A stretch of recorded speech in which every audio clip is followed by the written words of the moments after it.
Yo, what's up guys? My name is Zach Rowe, and here today I have the first follow along workout program that you guys can do from home. As you can see, we're at my house right now. Well, we'll pan over in a second. So this is gonna be the first Mesocycle that I'm gonna be putting out there that you guys can follow along and do. I'm gonna try and keep the equipment minimal and the workout program simple as possible. It's gonna be more geared toward hypertrophy. I keep it as simple just for you following at home, as well for me, because I don't know about a lot of you guys, but working out lately has been kind of a challenge. So this is the first attempt into kind of getting into a consistent workout routine since the quarantine started. So what it's gonna be 3 days a week. I'm gonna have the first 3 days, me and Miles are gonna show you guys that, and then it's gonna be pretty consistent. If you go and check out the document with the whole Mesocycle, you can see the workout from week to week is going to be pretty consistent, but it's just going to add sets, which is going to increase your volume, which is really important for hypertrophy, is to kind of increase that volume more than lifting a crazy amount of weight. And most of you probably don't have a ton of weight at home anyways to start with. So yeah, we'll get into it. We'll come on over here. First, you always got to make sure you warm up. Warming up really important. I have a band here. If you don't have a band, you can do similar kind of movements without the added resistance of the resistance band. The first we're gonna do is just some pull throughs. Warming up the shoulders, pulling from side to side. If you don't have a band at home, what you can do is just kind of like some arm circles. Start with little ones and progressively getting bigger until you get into a full range of motion.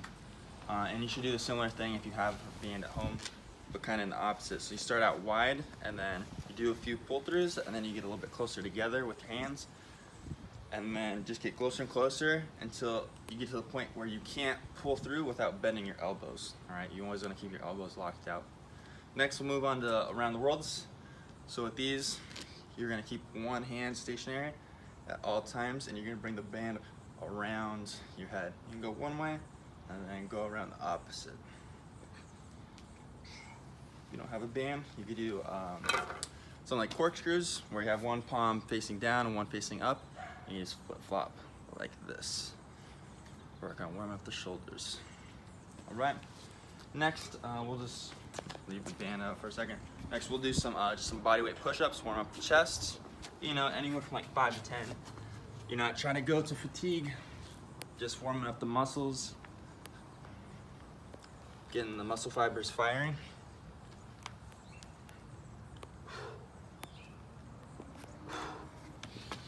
Cool, perfect. Actually, last one we'll do, warm up the back, because we're gonna be doing a little bit of back stuff today, is some pull aparts. So I'm just gonna grab one part of the band nut together. I'm gonna start with the arms out in front. I'm gonna pull apart, really focus on the squeeze of the shoulder blades at the top of the range of motion. See, they come together and apart, together and apart. Focus on that squeeze with the pull. So just keep the warm up nice, concise, and short. Just really focus on the muscle groups that we're gonna be targeting today, which is gonna be the chest, back, shoulders, and biceps, which you don't really have to warm up the biceps because we'll get that in the pulls. All right, that's it for the warm up. All right guys, so we're gonna get into the first workout here. So what I have programmed in the program is bench press. Now I know a lot of you guys probably don't have a bench set up at home, or even like maybe a barbell, but you might have some dumbbells, you might have some kettlebells. Even if you don't have those, you can do push-ups. The main thing we're trying to work on here is a horizontal press. So pressing horizontally to your body with whatever kind of implement you have, whether it be a barbell, kettlebell, even bands, doing overload with bands, which I have a workout or a video coming out soon with the bands. That's the objective. So we always want to do, when we're going into our first compound movement, we always want to do a warm-up set with a lighter weight than we're going to be doing for our working sets. So I'm going to sit up here on the bench. Wait, the sun is shining. Goodness gracious. I'm just going to keep my eyes closed. So warm-up set, just keeping the weight light, keeping the reps low, not getting too crazy, just trying to get the movement down, really focusing on the movement, proper mechanics. Once you feel you warmed up, rack the weight, and we'll get into the first working set. All right, so we're gonna get into the first working set. We have 4 working sets for this first exercise, the horizontal press being the bench press today. Make sure you set your weight where you're in a rep range of anywhere from like 6 to 10. So that's gonna be relative to you. So what I have on here is like 100, 130, plus I think the bar's around 10, I don't know exactly. So around 140, give or take, which would be like at a commercial gym, like 135 is the bar. So roughly around there, and I'll try to target this.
All right, so last important component is your rest interval in between your sets.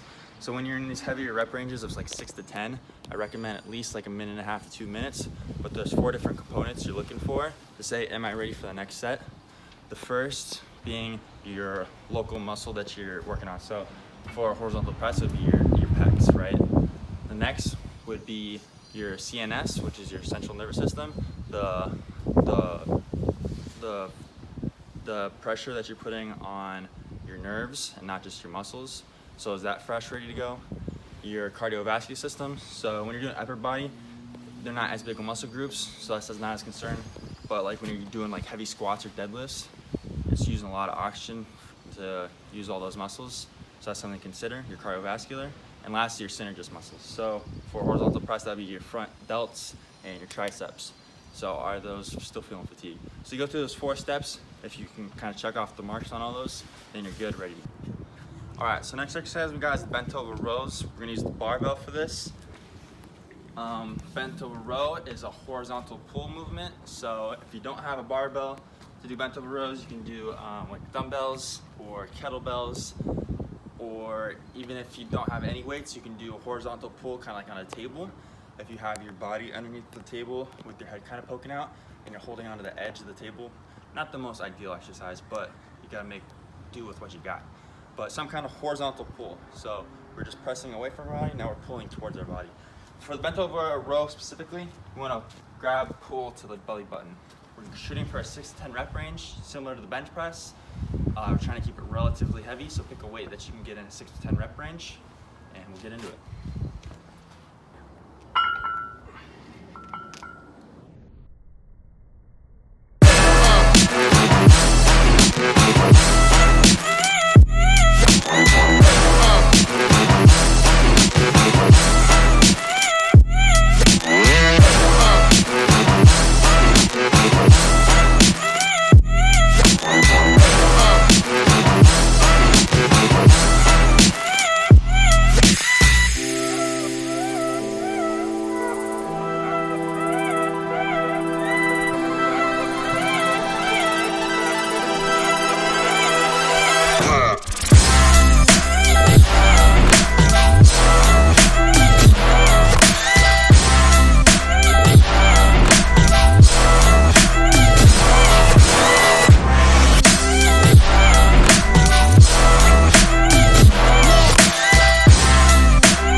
Alright, so some tips and tricks on the bent over row. Really want to focus on the scapular retraction at the top of the range of motion. So once you get it up to your belly button, really squeeze those shoulder blades. That's why we did that pull apart with the band to warm up. You're mimicking the movements you're going to be doing in the workout in your warm up. Alright, very important. Next is the setup. Hip hinge, so a slight hip hinge back, and keeping your core engaged. Especially when you get into heavier bent over rows, requires a lot of core stabilization, especially your lower back, to isometrically hold, contract, and keep your spine stable. So keeping that all engaged is gonna be really beneficial. All right, so next guys, the third exercise in the workout, it's gonna be lateral raises with the dumbbells. So this exercise is focusing on the mid-delt because it doesn't get a lot of activation pushing with any kind of pushing or pulling exercise. So isolating it's really important. We're gonna use dumbbells for that.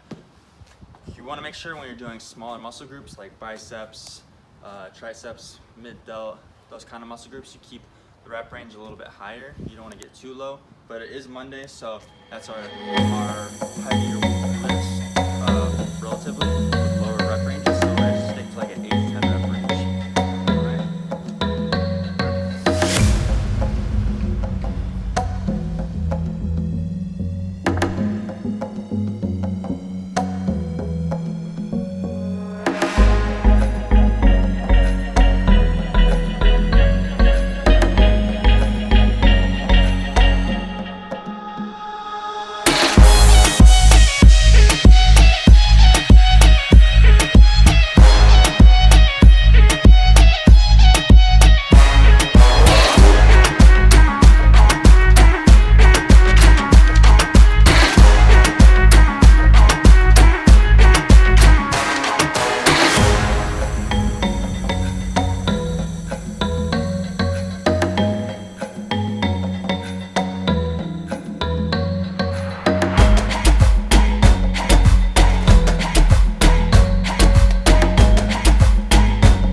right, so tips and tricks for the lateral raise. I'm just gonna do one at a time to kind of demonstrate. But a really important tip for me when I do lateral raises, I think about pouring pitchers. All right, so you don't want your wrist to get up above your elbow. All right, you always want to have this drive with the elbow up, and think of, like, you know, when you pour a pitcher of beer, you're in this position right here. All right, like this movement right here. Also really important when you're working on smaller muscle groups is to not use momentum as much as possible. Because they're smaller muscle groups, you don't have to put as much tension and force on them to make them grow. So when you're using momentum, you're putting a lot more stress on the muscle fiber and also the tendons that connect to the bone. So you can, with that extra momentum, if you're really using your hips to get it up, you can put too much stress on and cause something to pop or tear, which you want to avoid as much as possible. And I don't believe I said it at the beginning, but 3 sets of lateral raises in the first week of the Mesocycle. All right, so the last exercise in day 1, week 1 of the Mesocycle is going to be bicep curls. I have a barbell here. Like I said, with all the other exercises, you can do dumbbells, it'd be kind of hard to do bicep curls with kettlebells, but some kind of weight implement, even like water jugs will work too. We're going to start with 2 sets. I know 2 sets is crazy. Every day's arm day, but I'm trying to keep the volume low like I talked about. I'm just trying to work back into exercising, so I don't want the load to be extremely high. And plus, when you're doing the bent over rows, you have to remember the biceps are a synergist for that. It's not just your back. So you already have some bicep engagement with the other exercise, so you don't want to put too much load with too many sets of strictly bicep curls and isolating the biceps. So that's the reason behind that. All right.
Alright, so tips and tricks for the bicep curls.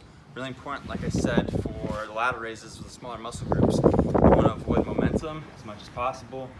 So, especially at the beginning of a mesocycle, where you're just really trying to focus on a strict form. So now using the hips and momentum to get the weight up, strictly biceps, alright? And the second one is a variation of bicep curl that I learned from Dr. Mike Hypertrophy, is when you go for the curl, instead of pulling up right here to like the upper chest, he likes to go up to the forehead, like this. So as you can see, when you're going to the forehead like this, your elbows are coming forward and you're using a little bit of flexion in the shoulder, which increases your bicep force production essentially. So I'm a big fan of that. I do about 50-50 of to the chest and up here like the Hypertrophy way. So yeah, that's it for the bicep curl, last exercise for today's workout. All right, cool. That's it for the workout. Thanks for watching, guys. Really appreciate it. So like I said, this is the first workout of the Mesocycle. Many more to come in the future. And I just want to give a quick shout out to Dr. Mike Hypertrophy. I brought him up with the bicep curls, but he's been a big influence in me and my hypertrophy training because he's just the guru for hypertrophy training. I got all my programming. Once you look for the program and you look through it, all the sets, reps, ranges, there's all a meaning behind all that, and it's from Dr. Mike Hypertrophy. He's the one that kind of gave me the blueprint. Those aren't his programs, but I made them with all the information that he's put out on my own to benefit myself and hopefully to benefit you guys at home. So I appreciate it for watching it. Hope you liked it and follow along as we go. See you guys.